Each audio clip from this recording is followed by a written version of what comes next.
conducción en estado transitorio. Yo lo llegué a dividir en varios puntos, pero primero que nada les voy a dar una breve explicación de lo que es la conducción transitoria. Son los métodos gráficos y el análisis teórico necesario para resolver problemas relacionados con la transferencia de calor por conducción en estado transitorio a través de paredes planas y cilíndricas. Voy a empezar primero por el contenido.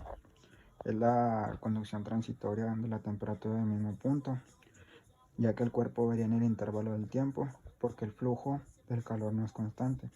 Es decir, que es la conducción transitoria que ocurre en los procesos de enfriamiento o calentamiento de superficies sólidas.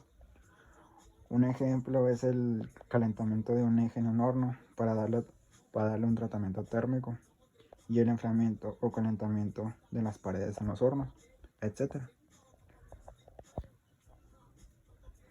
Es la reducción. Esta reducción se debe a la transferencia del calor por convección en el interfaz sólido-líquido. La esencia del método de resistencia despreciable de la suposición de que la temperatura del sólido es especialmente uniforme. En cualquier instante, durante el proceso transitorio, esta suposición implica gradientes de temperatura dentro del sólido que son insignificantes.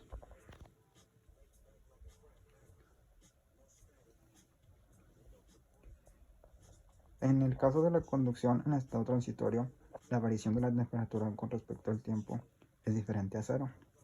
Por tanto, la solución de la ecuación diferencial para este caso es mucho más engorroso que en una conducción estacionaria. Empezamos por las condiciones, que ese es otro punto. Las condiciones de esta unidad son las siguientes. Son los parámetros físicos, la conductividad, el calor específico, la densidad, la difusividad térmica, etc. El segundo punto es la forma geométrica y dimensiones del cuerpo, que pueden ser la longitud, el radio, y si así lo es, una pared plana o cilíndrica.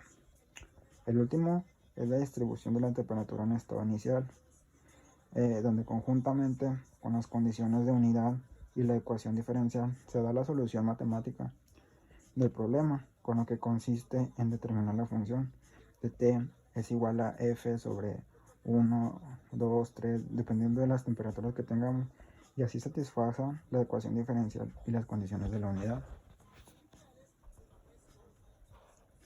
Por lo que tenemos que empezar por la temperatura dimensional.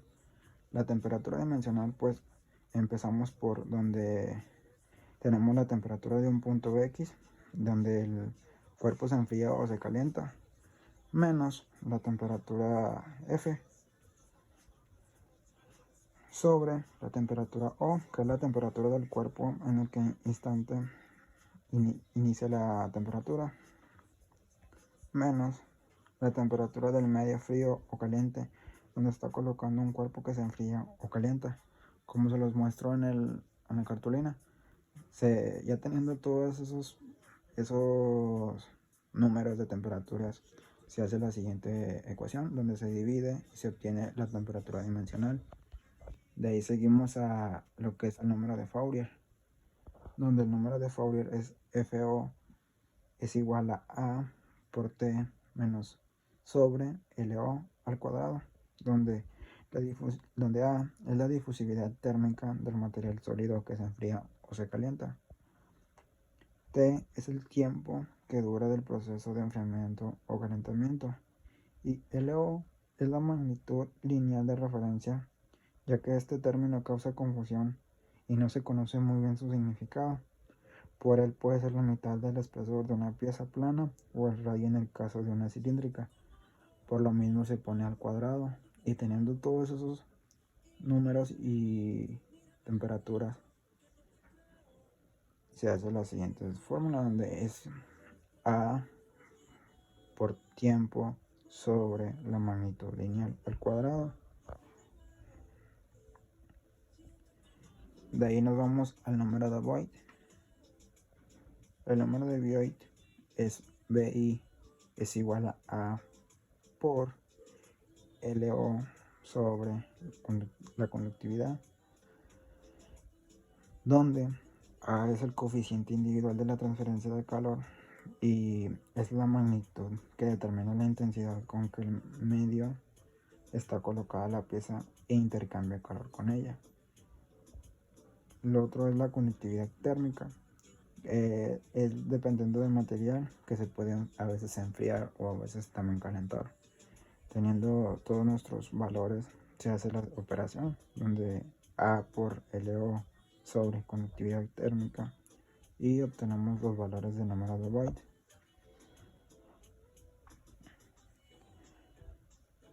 Estos tres números adimensionales se combinan en gráficos que tienen la siguiente forma. Teniendo esos tres números podemos hacer nuestras gráficas y así tener un mejor